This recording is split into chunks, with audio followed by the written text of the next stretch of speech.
চলো এখন দেরি না করে পড়া শুরু করি।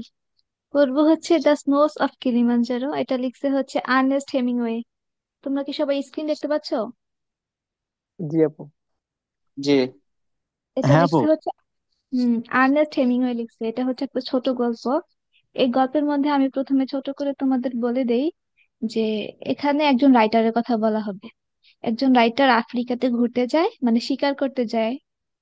তো সেখানে যাওয়ার পরে তার একটা মৃত ক্ষত পায়, মানে হচ্ছে আহত হয়ে যায় একভাবে।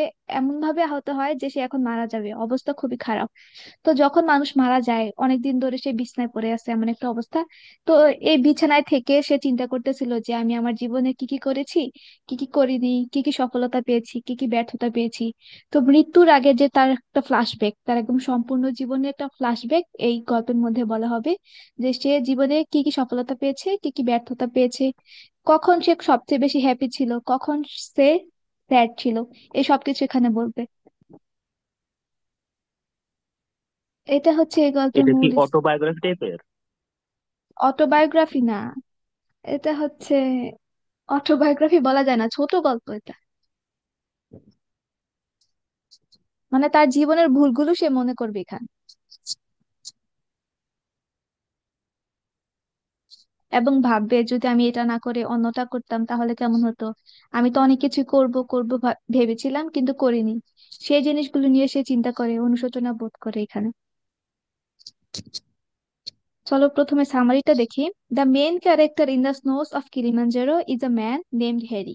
তো এই গল্পের মধ্যে যে মেইন ক্যারেক্টার তার নাম হচ্ছে হ্যারি, এবং এই যে হ্যারি সেই হচ্ছে রাইটার যার জীবনের কথা এখানে বলা হবে। তাহলে এখানে মেইন ক্যারেক্টার কে? মেইন ক্যারেক্টার হচ্ছে Harry. He has gone to Africa on safari where he is punctured by a thorn and develops an infection. সে সাফারিতে আফ্রিকায় গিয়েছে এবং সেখানে যাওয়ার পর তার পায়ের মধ্যে একটা কাঁটা লেগেছে। একটা কাঁটা লাগার পরে তার ওইখানে ওই জায়গার মধ্যে পায়ে একটা ইনফেকশন হয়ে যায়, এবং ওই ইনফেকশনটা খুবই মারাত্মক লেভেলের ইনফেকশন হয়ে যায় যে তার বডি পচন ধরে যায়। এই কারণেই আসলে সে মারা যাবে, ওই ইনফেকশনের কারণে। তাহলে সে ঘুরতে গিয়ে তার পায়ের মধ্যে কাঁটা লেগেছে এবং ওই কাঁটা লাগার কারণে ইনফেকশন হয়েছে। ওই ইনফেকশনের কারণে সে মারা যাবে। তো মারা যাওয়ার আগে তার সম্পূর্ণ জীবনটাকে সে মনে করবে এই গল্পের মধ্যে।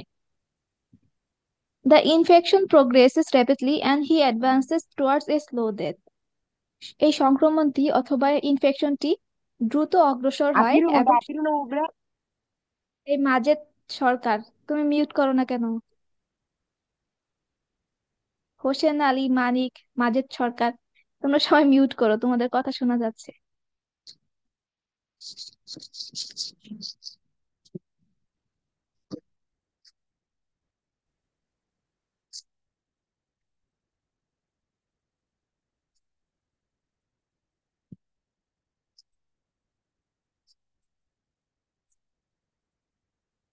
তো তার যে ইনফেকশনটা সেটা হচ্ছে দ্রুত গতিতে অগ্রসর হয় এবং সে মৃত্যুর দিকে, একদম স্লো একটা মৃত্যুর দিকে সে সামনে আগাতে থাকে।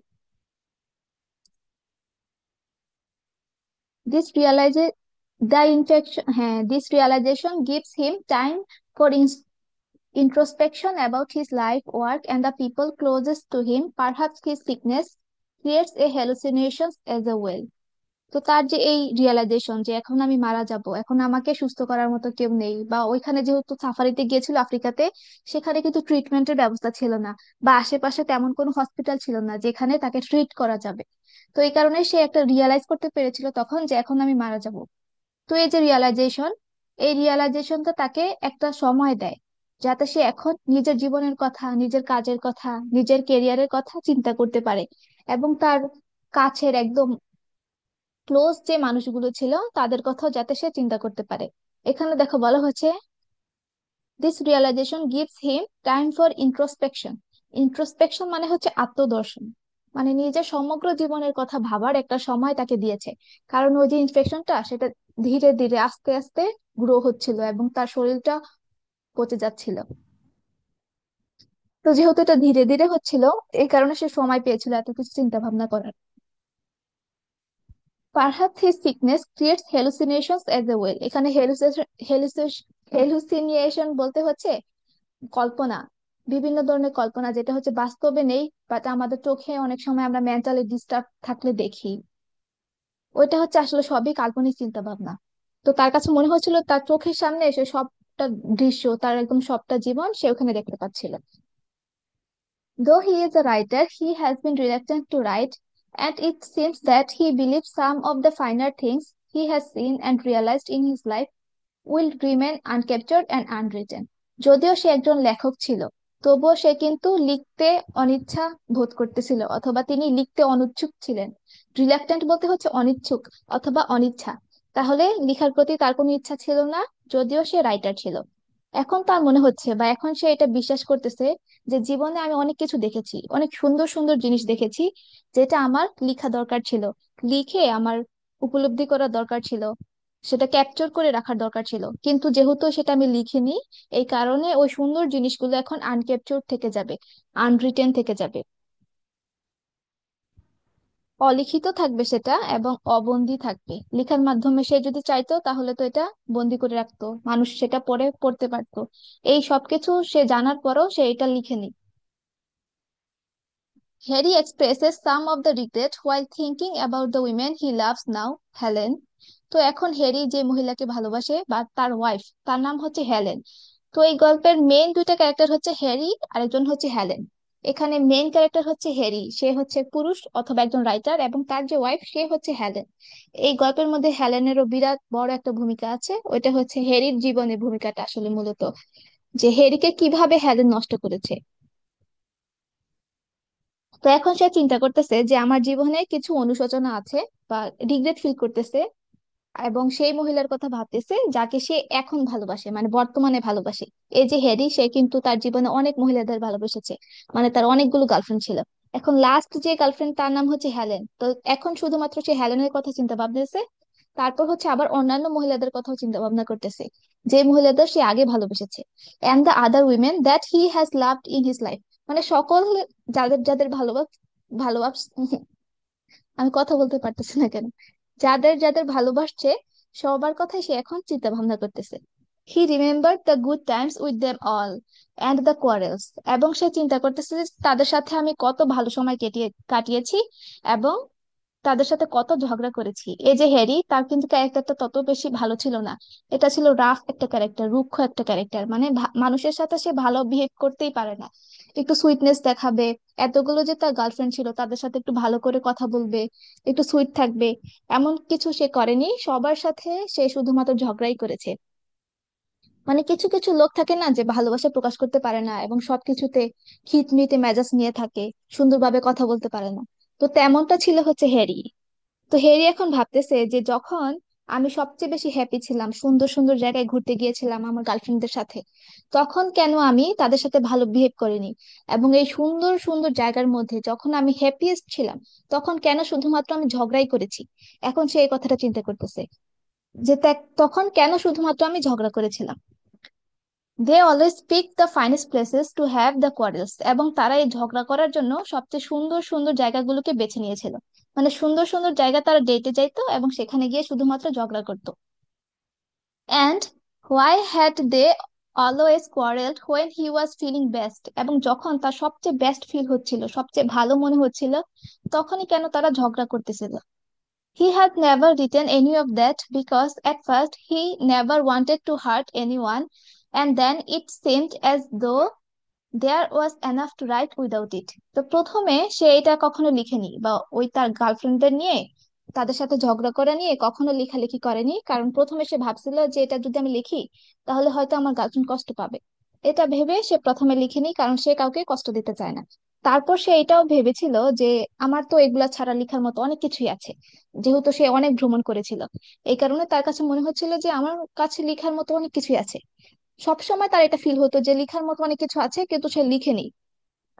এই না লেখার কারণ হচ্ছে সে একটা আরামপ্রিয় জীবন অনেক ভালোবাসতো, লাক্সারি ভালোবাসতো, বিলাসিতা ভালোবাসতো, এগুলো সে খুব ভালোবাসতো। এই কারণে লেখালেখিটা তার প্রফেশন হলেও সে এটা করেনি ঠিক মতো। তো এখন তার রিগ্রেট ফিল হচ্ছে। But he had always thought that he would write it finally, কিন্তু সবসময় সে এটা ভেবেছে যে হ্যাঁ এটা আমি লিখবো, এক সময় লিখবো। মানে লিখবো লিখবো করেছে, কিন্তু জীবন অতিক্রম করে ফেলেছে, কিন্তু লিখতে পারেনি। There was so much to write, তখন লেখার মতো কত কিছু ছিল। He had seen the world change, not just the events, although he had seen many of them and had watched the people, but he had seen the subtler change and he could remember how people were at different times. তো এখন সে ভাবতেছে যে আমি তো অনেক কিছু দেখেছি, এই পৃথিবীর অনেক সুন্দর সুন্দর জিনিস দেখেছি এবং অনেক কিছু চেঞ্জ হতে, পরিবর্তন হতে দেখেছি। এই যে পরিবর্তন, এটা শুধুমাত্র ঘটনাগুলোর পরিবর্তন ছিল না, যে একটা ঘটনা থেকে আরেকটা ঘটনা হয়েছে এমন কিছু ছিল না। সে হচ্ছে মানুষদেরকে খুব কাছে থেকে দেখেছে, যেহেতু ভ্রমণ করেছে মানুষদেরকে সে দেখেছে, অনেক ধরনের মানুষ দেখেছে যারা হচ্ছে নিজেদের পার্সোনালিটি চেঞ্জ করেছে, ধীরে ধীরে তারা চেঞ্জ হয়েছে। এই সবকিছু সে দেখার পরও সে কিছুই লেখেনি। এখন সে ভাবতেছে যে এক এক সময় মানুষ এক এক রকম ছিল এবং কোন সময় কেমন ছিল এগুলো সে চিন্তা করতেছে।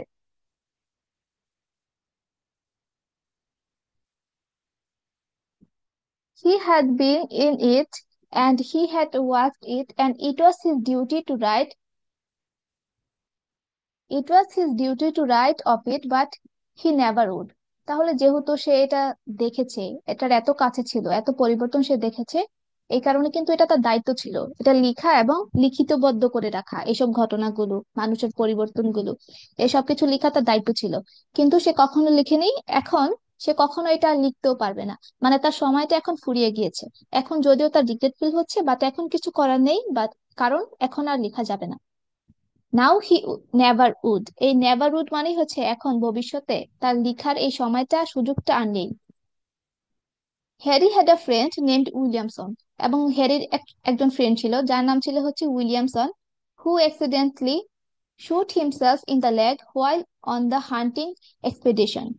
তো হ্যারির একটা ফ্রেন্ড ছিল উইলিয়ামসন, সে হচ্ছে ওই তার সাথে আফ্রিকাতে গিয়েছিল ওই সাফারিতে। সেখানে গিয়ে যখন হান্ট করতেছিল, শিকার করতেছিল, তখন একটা পাখিকে শিকার করতে গিয়ে সে নিজের পায়ের মধ্যে ভুলে শুট করে ফেলে, মানে নিজের পায়ে সে ভুলে শুট করে ফেলে, এই কারণে সে আহত হয়ে যায়। এখন তখন তো আশেপাশে কোনো হসপিটাল ছিল না, ট্রিটমেন্টের তেমন কোনো ব্যবস্থা ছিল না। এই কারণে তখন হ্যারির কাছে কিছু পেইন কিলার ছিল, যেগুলো খেয়ে একদম ব্যথা সহ্য করা যায়। তো ওই সবগুলো পেন কিলার্স হ্যারি তার ফ্রেন্ডকে দিয়ে দেয়। এটা দেওয়ার মাধ্যমে সে এমন একটা ভাব নেয় যে আমি তো ম্যান, আমি তো পুরুষ, আমার তো ব্যথা হয় না। হ্যারি তো নিজে কষ্টে ছিল, তখন ইনফেকশনের ব্যথায় ছিল। এই ব্যথাগুলো সহ্য করতে তার খুবই কষ্ট হচ্ছিল, একদম অসহ্য ব্যথা ছিল, সে মারা যাবে এমন একটা অবস্থার মধ্যেও সে এতগুলো পেন কিলার্স তার ফ্রেন্ডকে দিয়ে দেয়, কারণ তার ফ্রেন্ডও তখন আহত ছিল। কিন্তু এটা করার মাধ্যমে সে ওই সিগমা মেল টাইপের একটা অ্যাটিটিউড দেখায় যে আমার এগুলোর দরকার নেই, কারণ আমার ব্যথা হচ্ছে না।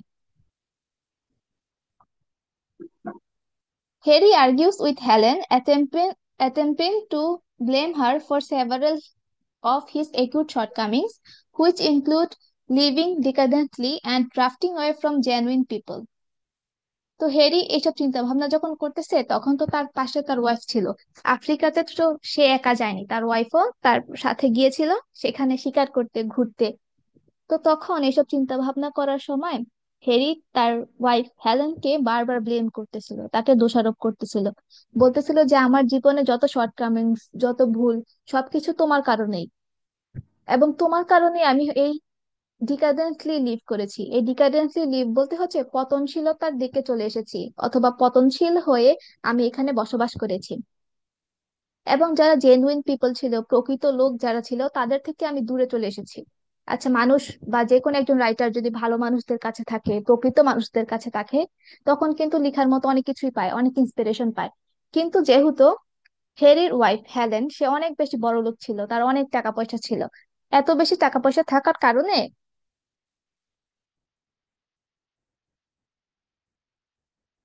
তারা হচ্ছে সমাজের এমন একটা সাইডে বসবাস করতো যেখানে সব উচ্চবিলাসী লোকরা ছিল। তো যারা হচ্ছে উচ্চবিলাসী অথবা উচ্চপদস্থ ব্যক্তি, তাদের জীবনে কিন্তু তেমন কিছু থাকে না। তারা হচ্ছে বারবার একই কাজ করে, যেমন হচ্ছে কাজে যায়, কাজ থেকে আসে, মদ্যপান করে, তারপর কিছু ফালতু কিছু গেমস খেলে, এগুলি হচ্ছে তাদের জীবন। তাদের জীবনে তো তেমন কোনো পরিণয় নেই, তেমন কোনো পরিণতি নেই, বা অথবা পরিবর্তন নেই, দেখার মতো তেমন কিছু নেই। তো যেহেতু সে ওই লাক্সারিয়াস জীবনটা যাপন করেছিল এই হ্যারি তার ওয়াইফের কারণে, এই কারণে সে জেনুইন পিপলদের থেকে দূরে চলে এসেছিল এবং পতনশীল ভাবে বসবাস করতেছিল। Choosing to live comfortably among the rich who are not worth writing about. তো এগুলো বাদ দিয়ে সে গিয়েছিল রিচ পিপলদের মাঝখানে থাকতে, সেখানে কমফোর্টেবলি অথবা আরামের সাথে থাকতে, বড়লোকদের সাথে থাকবে, বড়লোকের সোসাইটিতে থাকবে, সেখানে থাকতে কিন্তু হ্যারি চেয়েছিল। হ্যারির ওয়াইফ তাকে কখনো ফোর্স করেনি যে তুমি আমার সাথে আসো, আমার সমাজে তুমি বসবাস করো। কিন্তু হ্যারি নিজে তার ওয়াইফকে অথবা হেলেনকে টাকার জন্য বিবাহ করেছিলেন। টাকার জন্য বিবাহ করেছিলেন যাতে তার রাইটার হওয়া সত্ত্বেও লেখালেখি না করা লাগে বা লেখালেখি করে টাকা উপার্জন করতে তার না হয়। এই কারণে সে চেয়েছিল যে আমি একটা বড়লোক ওয়াইফ বিয়ে করব, তারপর হচ্ছে তার সাথে ভালো একটা জীবনযাপন করব, উচ্চবিলাসী একটা জীবনযাপন করব। তো এখন যদিও সে নিজে এই জীবনটা চুজ করেছিল, নিজে ওই জেনুইন পিপলদের থেকে দূরে চলে এসেছে এই বড় লোকদের মাঝে, তবুও সে এখন তার ওয়াইফকে ব্লেম করতেছে, দোষারোপ করতেছে যে তুমি, তোমার কারণে আমি দূরে চলে এসেছি, তোমার কারণে আমি এমন একটা জীবন যাপন করেছি যেটার মধ্যে লেখার মধ্যে কিছু ছিল না, লেখার মতো কিছু ছিল না। But if he lived But if he lived, he would never write about her. He knew that now, nor about any of them. কিন্তু সে এটা নিজে এখন জানে, যদিও সে তার ওয়াইফকে ব্লেম করতেছে তবুও সে জানে যে যদিও আমি এখন, ইনফেকশনটা যদি আমার না হতো, আমি যদি বেঁচে থাকতাম, তবুও কিন্তু এসব ঘটনা নিয়ে আমি কখনো লিখতাম না, অথবা এই কমফোর্টেবল লাইফটা যে আমি লিড করতেছি সেটার বিরুদ্ধে কখনো প্রতিবাদ করতাম না, দূরে চলে যেতাম না। এই জিনিসটা সে চিন্তা করতেছিল যে যদিও আমি ব্লেম করতেছি বাট দোষটা তো আমারই, কারণ আমি যদি বেঁচে থাকতাম তবুও আমি লিখতাম না, সেটা আমি জানি। The rich are dull and they drank too much. এই যে যারা রিচ পিপল ছিল, ধনী ব্যক্তিরা ছিল, তারা সবসময় নিস্তেজ ছিল, তাদের জীবনটা একটু প্রাণহীন ছিল, তত বেশি ভিভিড ছিল না, তত বেশি প্রাণবন্ত ছিল না, তারা ছিল নিস্তেজ, এবং তারা অনেক বেশি মদ্যপান করত। Or they played too much backgammon. এবং এই গেমটা হচ্ছে দাবা খেলার মতো একটা গেম, এই গেমের নাম হচ্ছে ব্যাকম্যানন, ব্যাকগ্যামন। হ্যাঁ, ব্যাকগ্যামন, এই গেমটার নাম হচ্ছে ব্যাকগ্যামন। এবং এটা অনেক বেশি খেলতো তখন তারা যে সমাজের মধ্যে থাকতো, তখন রিচ পিপলরা এই গেমটা অনেক খেলতো। দে ওয়ার ডাল এন্ড দে ওয়ার রেপিটিউয়াস। তারা ছিল নিস্তেজ এবং তারা ছিল পুনরাবৃত্তিমূলক, মানে একই কাজ বারবার করতো। As Harry approaches that, as he approaches that, Harry seems to lapse into the dream state where he imagines a rescue plane is coming to take him to the top of Kilimanjaro, the highest mountain in Africa. তো তারা যেখানে ঘুরতে গিয়েছিল আফ্রিকাতে, সেখানে একটা mountain ছিল। সেই মাউন্টেনটা ছিল হচ্ছে সবচেয়ে বড় মাউন্টেন আফ্রিকার মধ্যে, সবচেয়ে বড় মাউন্টেন। তো ওই মাউন্টেনের নাম কিন্তু কিলিমাঞ্জারো।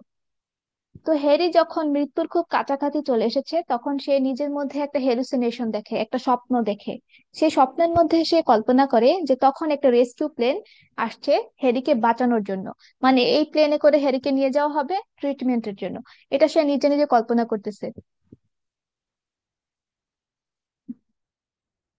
নিজে নিজে কল্পনা করতেছে, এবং এটা ভাবতেছে যে তাকে যখন ওই ট্রিটমেন্টের জন্য নিয়ে যাওয়া হবে, তখন কিন্তু এই যে কিলিমাঞ্জারো টপ, অথবা ওই পর্বতের যে সর্বোচ্চ যে স্থান, সেটার উপর দিয়ে নিয়ে যাওয়া হবে। Harry engages the pilot Compton. তো ওই রেস্কিউ প্লেনের যে পাইলট, তার নাম হচ্ছে কম্পটন।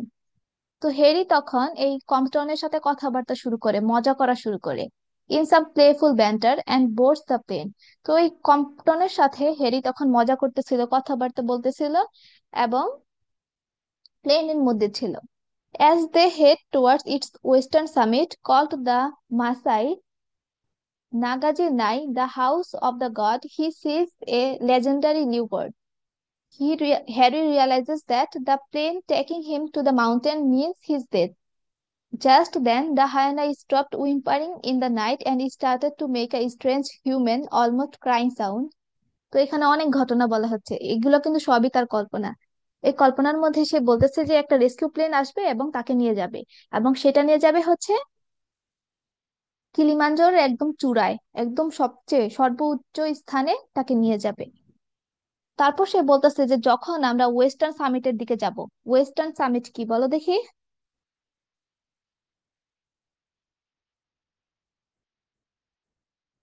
এই সামিট বলতে হচ্ছে চূড়ায়, এবং ওয়েস্টার্ন বলতে হচ্ছে পশ্চিম। তাহলে ওই কিলিমাঞ্জারোর পশ্চিম চূড়ার দিকে যাওয়ার সময় সে ভাবতেছে যদি আমি ওইখানে যাই, প্লেনটা যদি ওই ওয়েস্টার্ন সামিটের দিকে যায়, এর মানে হচ্ছে আমার মৃত্যু, ওইখানে গেলেই আমার মৃত্যুটা ঘটবে, এটা সে ভাবতেছে। এবং তখন সে ওই মাউন্টেনের উপর, পাহাড়টার উপর দেখতে পারে হচ্ছে একটা লিওপার্ড। লিওপার্ড বলতে হচ্ছে চিতাবাঘ। সেখানে একটা মৃত চিতাবাঘ সে দেখতে পায়, বা চিতাবাঘের একটা মমি দেখতে পায়, যেটা একদম শুকনো হয়ে আছে, অনেক আগে মারা গিয়েছে এমন বোঝা যাচ্ছে। এটা হচ্ছে তারা আফ্রিকানরা একটা লেজেন্ড হিসাবে ধরে, যে চিতাবাঘটা খুব বেশি হার্ড ওয়ার্কিং ছিল, অনেক কঠোর পরিশ্রমী ছিল, যে এত বড় একটা পর্বত, কিলিমাঞ্জারোর এত বড় একটা পর্বত বেয়ে সে উঠেছে, এত উপরে, একদম সর্ব উপরে সে উঠছে, এই কারণে ওই চিতাবাঘটা ছিল একটা লেজেন্ড। তো যেহেতু চিতাবাঘটা মারা গেছে, তো চিতাবাঘের সামনে দিয়ে যখন যাবে, যদি ওই সামনে পর্যন্ত যাইতে পারে, তখন এর মানে হচ্ছে হ্যারি তখনই মারা যাবে, এটা মানে হচ্ছে হ্যারিস ডেথ। চিতাবাঘের উপর দিয়ে যাওয়া অথবা ওয়েস্টার্ন সামিটের এদিকে যাওয়া, এর মানে হচ্ছে হ্যারির মৃত্যু। এটা সব সে চিন্তা ভাবনা করতেছে ওই খাটের মধ্যে শুয়ে শুয়ে। তারপর হঠাৎ করে তার এই ঘুমটা ভাঙলো, এই চিন্তা ভাবনাটা ভাঙলো। তারপর সে দেখতে পেলো যে একটা হায়ানা, এই হায়ানা হচ্ছে এক ধরনের প্রাণী, এক ধরনের প্রাণী, এগুলোর ছবি তোমাদের এখন দেখাতে পারলে ভালো হতো, বাট সামারিটা পড়ানোর পর দেখাবো। তো এই হায়ানাটা তাদের সামনে দিয়ে যাচ্ছিল, এটা তাদের সামনে দিয়ে যাচ্ছিল। এবং তখন সামনে তো স্নো পড়া ছিল, খুবই ঠান্ডা ছিল তখন, তাই না? তো বারবার হচ্ছে সামনে দিয়ে, তাদের বাসার সামনে দিয়ে রাস্তা ক্রস করতেছিল ওই হায়ানাটা। তখন একটা বার ওই হায়ানাটা তার বাসার বরাবর একদম বাসার থেকে একদম দেখা যাচ্ছে যে সেখানে সে হঠাৎ করে দাঁড়িয়ে যায়, এবং মানুষের কান্নার মতো একটা সাউন্ড করে, মানুষের কান্নার মতো একটা সাউন্ড করে। তখন হচ্ছে হেলেন ঘুম থেকে উঠে। হেলেন কে? হেলেন হচ্ছে হ্যারির ওয়াইফ। তখন এই হায়ানার সাউন্ডের মধ্যে হেলি হ্যারি হেলেন ঘুম থেকে উঠে এবং দেখে যে তার হাজবেন্ড হ্যারি তখন ঘুমের মধ্যেই মারা গিয়েছে। মানে এইসব স্বপ্ন দেখতে দেখতে তখন হ্যারি মারা গিয়েছিল। এবং এই হায়ানার সাউন্ডের কারণে হেলেন ঘুম থেকে উঠে দেখতে পারে যে হ্যারি ডেড, তার স্লিপের মধ্যেই হ্যারি মৃত্যুবরণ করেছে, এসব চিন্তা ভাবনা করার পরে। এখন বলো এই গল্পে তোমরা কি বুঝলা?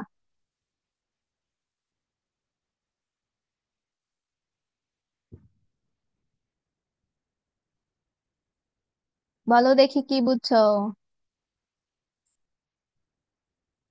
তোমরা হায়ানা চিনো সবাই? এটা নিয়ে অনেক কিছু পড়তে হবে সামারিতে, যেহেতু যদিও কম পাইছো, বাট পরে অনেক কিছু পড়তে হবে। যেটা হচ্ছে হায়ানা, ওই হচ্ছে মানুষের কান্নার মতো জোরে একটা সাউন্ড করে, মানুষের কান্নার মতো জোরে একটা সাউন্ড করে, এই কারণে হেলেনের ঘুমটা ভেঙে যায় এবং হেলেন দেখতে পারে যে হ্যারি ঘুমের মধ্যে মারা গিয়েছে। তো এটা হচ্ছে হায়ানা। তারপর এখন দেখবো হচ্ছে আমরা কিলিমাঞ্জারো, আফ্রিকার যে পর্বত, সেটা সর্ব উচ্চ যে পর্বত সেটার নাম হচ্ছে কিলিমাঞ্জারো। তো কিলিমাঞ্জারো ওইটা পর্বতটা আমরা দেখি চল। কিলিমাঞ্জারো মাউন্টেন, এই যে এটা, এটার উপর কি ছিল? এটার উপর ছিল একটা চিতাবাঘ, একটা চিতাবাঘ বা চিতাবাঘের মমি। সেটা অনেক আগে মারা গিয়েছিল, বাট সবাই ওটাকে লেজেন্ড মনে করতো, কারণ এত কষ্ট করে চিতাবাঘটা এত উপরে উঠেছে। এই তোমরা কি দেখতে পাচ্ছো? কিলিমাঞ্জারোটাকে দেখতে পাচ্ছো? জি। Yes. তো ওইখানে কিন্তু সবসময় স্নো পড়তো, এই কারণে এই গল্পের নাম দেওয়া হয়েছে the snows of Kilimanjaro.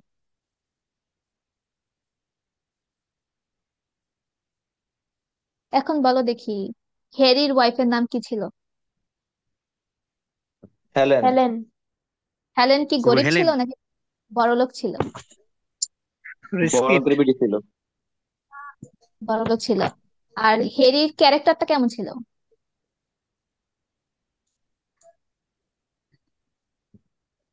Writer ছিল, আর তার অনেকগুলো পাস্ট ছিল আর কি। তারপর? তারপর আর কি, বিয়ে করছে বড়লোকের মেয়েরে টাকা পয়সার জন্য, কিন্তু তার ওই লাইফের জন্য সে আর কিছু লেখালেখি করতে পারে না আর কি, যার কারণে সে তার ওয়াইফকে ব্লেম করতো। মানে তারপর নিজে বুঝতো যে আসলে দোষ যে তার, যে তবু আর কি একটা স্যাটিসফ্যাকশনের জন্য ব্লেম করতো। হুম। তারপর আমাদের যে হেলেন, হ্যারির যে ওয়াইফ, তার ক্যারেক্টার কিন্তু ভালো ছিল না। তারও অনেকগুলো বয়ফ্রেন্ড ছিল, এবং তার আগের একটা হাজবেন্ড ছিল, ওই হাজবেন্ড মারা যাওয়ার পরে সে হচ্ছে হ্যারিকে বিয়ে করে। প্রথমে এটা নিয়ে অনেক কাহিনী আছে আসলে। হেলেনের প্রথম একটা হাজবেন্ড ছিল, সেটা মারা যায়। তারপর ওর কয়েকটা বাচ্চা ছিল, কয়টা বাচ্চা আমার মনে নাই, বাট প্রশ্ন পড়তে গেলে আমরা ওইটা পাবো। তো কয়েকটা বাচ্চা ছিল, তো তার যে বড় ছেলে ছিল, সে বড় ছেলে প্লেন ক্রাশ হওয়ার কারণে মারা যায়। তো যখন মারা যায় তখন তার মধ্যে মৃত্যুর একটা ভয় ঢুকে চলে আসে, বা সে ভাবতেছে যে এখন আমার একটা স্টেবল জীবন দরকার, যে বারবার বয়ফ্রেন্ড বানাবে, ওদের সাথে মজা করবে, আবার ব্রেকআপ করবে, এমন লাইফটা সে আর লিড করতে চাচ্ছিল না। সে একটা স্টেবিলিটি চেয়েছিল। এই কারণে সে আসলে হ্যারিকে বিয়ে করে, যেহেতু সে একজন রাইটার ছিল, সে ভেবেছিল যে হ্যারি তাকে অনেক ভালোবাসবে, তার একটা স্টেবল লাইফ লিড করতে পারবে। এটা ভেবে সে হ্যারিকে বিয়ে করেছিল। এবং হ্যারি হেলেনকে বিয়ে করেছিল টাকার জন্য, যাতে সে একটা আরামদায়ক জীবনযাপন করতে পারে। এবং সে নিজে কিন্তু চায়নি লিখতে, তবুও সবসময় সে হেলেনকে ব্লেম করতো যে তোমার টাকা এবং তোমার কারণে আমি লেখালেখি করতে পারিনি, আমার কেরিয়ারে আমি ব্যর্থ হয়েছি, বা জীবনে এত কিছু দেখার পরও এই সব কিছু আমি লিখিতবদ্ধ করতে পারি। তার মানে আপু জামাই বউ দুইজনের মধ্যে ভেজাল ছিল। হ্যাঁ, দুজনের মধ্যেই ভেজাল ছিল, কিন্তু এই যে হেলেন, সে কিন্তু হ্যারিকে ভালোবাসতো, সত্যিকারের অর্থে ভালোবাসতো। যখন তার পায়ের মধ্যে ইনফেকশনটা হয়েছে, সেই ইনফেকশনটার নাম কি ছিল? নামটা ছিল হচ্ছে গেটব্রেন মনে হয় ছিল ইনফেকশনের নামটা। তো এই ইনফেকশন যখন হয় তখন কিন্তু হেলেন উঠে পড়ে লেগে যায় তার হাজবেন্ডকে ভালো করার জন্য, ট্রিট করার জন্য। অনেক চেষ্টা করার পরেও কিন্তু এটার কোনো সলিউশন পায়নি, যেহেতু আশেপাশে কোনো হসপিটাল ছিল না, তার এত দূরে একটা জায়গার মধ্যে ছিল। তো এগুলার ডিটেলস সম্পর্কে আমরা জানবো যখন শর্ট নোট পড়বো, ব্রড কোশ্চেন পড়বো।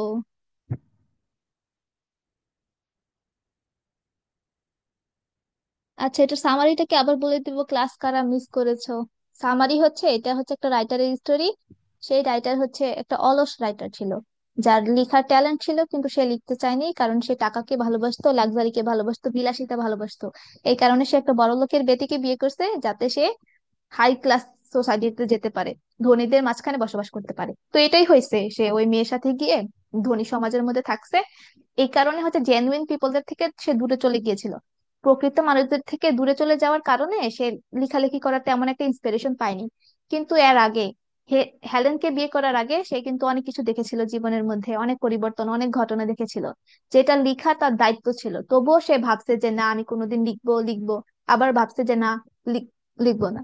তারপর হচ্ছে তার যে এতগুলো গার্লফ্রেন্ড ছিল তাদের সাথে কোথায় কোথায় ঘুরতে গিয়েছে, তখন কেন ঝগড়া করেছে, এগুলো নিয়েও সে লিখতে চেয়েছিল।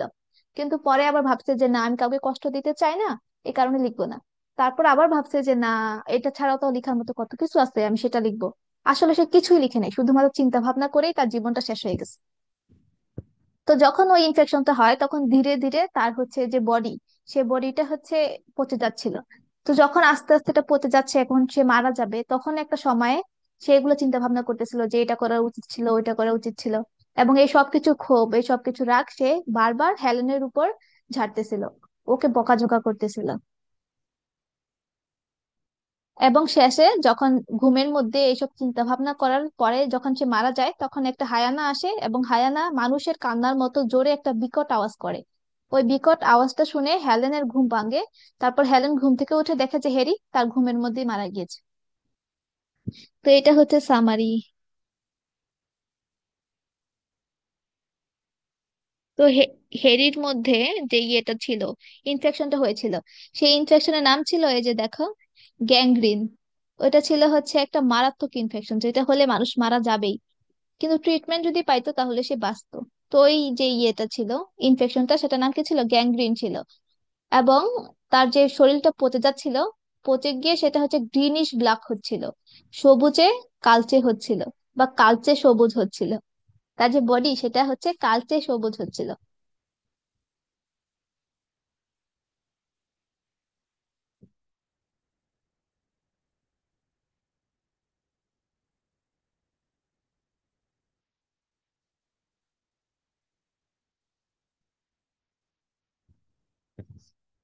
তো এখানে হচ্ছে হেলেনকে নিয়ে একটা শর্ট নোট তোমাদের পড়তে হবে, যে হেলেনের ক্যারেক্টার কেমন ছিল। যেটা আমি বললাম যে হেলেন হচ্ছে খুবই লয়াল, লাভিং, এফেকশনেট একজন ওয়াইফ ছিল, এবং তার মধ্যে অনেক সাহস ছিল। প্রথম হাজবেন্ডকে সে অনেক ভালোবাসতো, কিন্তু প্রথম হাজবেন্ড দুইটা বাচ্চা হওয়ার পর মারা যায়। তো দুইটা বাচ্চা হওয়ার পর যখন মারা যায়, তার যে প্রথম বাচ্চাটা ছিল ওটা ছিল হচ্ছে একটা ছেলে বাচ্চা। তার বড় ছেলে যখন প্লেন ক্রাশে মারা যায়, তখন সে একদম ভীত হয়ে যায়, একদম বিধ্বস্ত, ভীত হয়ে যায়, এবং সে ভাবে যে এখন আমি আর লাভার চাই না, এখন বয়ফ্রেন্ড চাই না, আমি চাই একটা সলিড রিলেশনশিপ, একটা কঠিন রিলেশনশিপ। যে এই কারণে হচ্ছে স্টেবল হওয়ার জন্য সে হ্যারিকে বিয়ে করে, এবং হ্যারি যেহেতু লেখক ছিল এটা ভেবে সে বিয়ে করে, যেহেতু সে ভাবছিল যে হ্যারি ভালো হবে, তাকে ভালোবাসবে, এই কারণে বিয়ে করে। কিন্তু সে দিন দিন হ্যারির থেকে শুধুমাত্র রুড বিহেভিয়ার পাচ্ছিল, খারাপ বিহেভিয়ার পাচ্ছিল, এবং হ্যারি তাকে কোনোভাবেই ভালোবাসেনি। কিন্তু যেহেতু ম্যারিড ছিল, একটু একটু ভালোবাসা ছিল। ওইটা নিয়ে আরেকটা শর্ট কোশ্চেন করতে হবে যে হ্যারি এবং হেলেনের রিলেশনশিপটা কেমন ছিল। এখন আমরা যে ব্রড কোশ্চেনটা পড়বো এটা হচ্ছে এই চ্যাপ্টারের সবচেয়ে কঠিন ব্রড কোশ্চেন, এটা চাচ্ছি আমি তোমাদের পড়িয়ে দিতে। তো এই দ্য স্নোস অফ কিলিমাঞ্জারো, এটার মধ্যে কিন্তু অনেকগুলো সিম্বল ব্যবহার করা হয়েছে, অনেকগুলো প্রতীক ব্যবহার করা হয়েছে। তো সিম্বল কি অথবা সিম্বলিজম কি সেটা তোমরা জানো?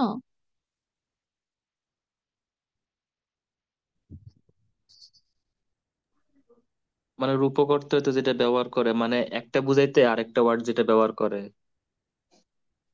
হ্যাঁ, একটা বোঝাইতে আরেকটা যেটা ব্যবহার করে, সিম্বল ব্যবহার করে, একটা হিডিং মিনিং থাকে।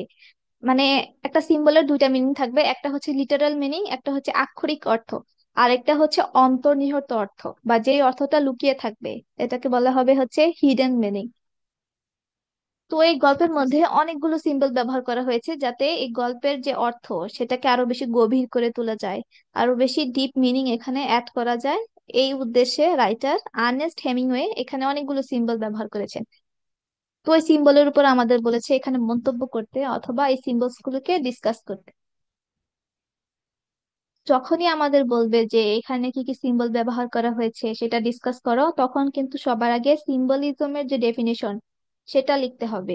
অথবা এই কোশ্চেনটা যদি এমন হতো যে এই গল্পের মধ্যে কি কি ইমেজ, কি কি ইমাজারি ব্যবহার করা হচ্ছে সেগুলো লিখো, তখনও সবার আগে আমাদের ইমাজারি কি অথবা ইমেজ কি এগুলো আমাদের লিখতে হবে। এটা মাস্ট লিখতে হয়, না হলে মার্কস দিবে না। তাহলে সিম্বলিজমটা কি? সিম্বলিজমটা হচ্ছে one kind of figure of speech, one kind of figure of speech where an object, a person, or situation has another meaning other than its literal meaning. তাহলে প্রতীকবাদ হলো, এর প্রতীকবাদ হচ্ছে এমন একটি ফিগার অফ স্পিচ যেখানে একটি বস্তু, একটি ব্যক্তি অথবা একটি পরিস্থিতির আক্ষরিক অর্থ ব্যতীত অন্য একটি অর্থ থাকে। আক্ষরিক অর্থ ব্যতীত অন্য একটি অর্থ থাকে মানে হচ্ছে লিটারাল মিনিং বাদে এটার আরেকটা অর্থ থাকবে। Hemingway, in The Snows of Kilimanjaro, uses different symbols such as leopard, Kilimanjaro, vultures, hyenas, Helen, plane, alcohol to portray the underlying themes in the story. তো আর্নেস্ট হেমিংওয়ে এই গল্পের মধ্যে অনেকগুলো সিম্বল ব্যবহার করেছেন যাতে এই গল্পের থিমগুলোকে ভালোভাবে প্রকাশ করতে পারেন। তো ওই সিম্বল গুলো কি কি এগুলো তোমাদের মুখস্থ করতে হবে। ওই সিম্বল গুলো হচ্ছে লিওপার্ড, লিওপার্ড বলতে কি চিতাবাঘ। তারপর হচ্ছে কিলিমাঞ্জারো, কিলিমাঞ্জারোটা কি পর্বত। তারপর হচ্ছে ভালচার্স, ভালচার্স বলতে হচ্ছে শকুন। শকুন তোমরা চিনো নাকি দেখাবো? চিনি। হ্যাঁ শকুন। তারপর হচ্ছে হেলেন, হেলেনটাকেও কিন্তু সিম্বল হিসাবে এখানে ব্যবহার করা হচ্ছে। হেলেন হচ্ছে ধ্বংসের সিম্বল, মানে হেলেন তার ওয়াইফ তার জীবনটাকে ধ্বংস করে দিয়েছে, এটা হচ্ছে তার সিম্বলিজম। তারপর হচ্ছে প্লেন, ওই যে একটা রেস্কিউ প্লেন এসেছিল না তার কল্পনার মধ্যে তাকে বাঁচাতে, ওই প্লেনটা হচ্ছে একটা সিম্বল। তারপর হচ্ছে অ্যালকোহল, এগুলো ব্যবহার করা হয়েছে এই গল্পের থিমটাকে ভালো মতো বোঝানোর জন্য অথবা গল্পের মধ্যে কি কি অন্তর্নিহিত থিম রয়েছে সেটাকে প্রকাশ করার জন্য।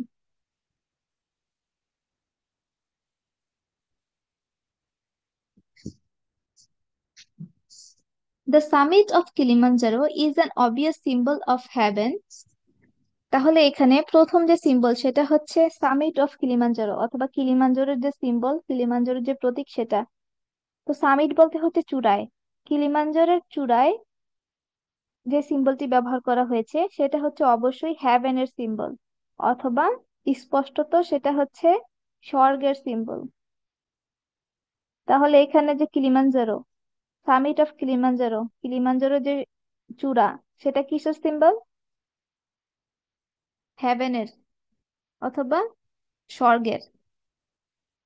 কিলিমাঞ্জারো বলতে বা কিলিমাঞ্জারোর চূড়া বলতে এখানে স্বর্গকে বোঝানো হচ্ছে। Hemingway often uses mountains to symbolize goodness, purity, and cleanness. and he uses the plains as a symbol of evil and confusion. এখানে দেখো দুইটা কন্ট্রাস্ট দেখা যাচ্ছে, একটা হচ্ছে মাউন্টেন আর একটা হচ্ছে প্লেন। প্লেন বলতে হচ্ছে সমতল ভূমি, আমরা যেখানে বসবাস করি। তাহলে হেমিংওয়ে সবসময় এই সমতল ভূমিটাকে অথবা প্লেনটাকে ভাবতে হচ্ছে মন্দ এবং বিভ্রান্তির জায়গা। তাহলে সমতল ভূমিটা হচ্ছে মন্দ এবং বিভ্রান্তির জায়গা, অথবা সমতলটা হচ্ছে মন্দ এবং বিভ্রান্তির সিম্বল, এবং যে মাউন্টেন বা পর্বত সেটা হচ্ছে গুডনেস, পিউরিটি অ্যান্ড ক্লিননেস এর সিম্বল, অথবা মঙ্গল, বিশুদ্ধতা এবং পরিচ্ছন্নতার সিম্বল। তাহলে দুইটা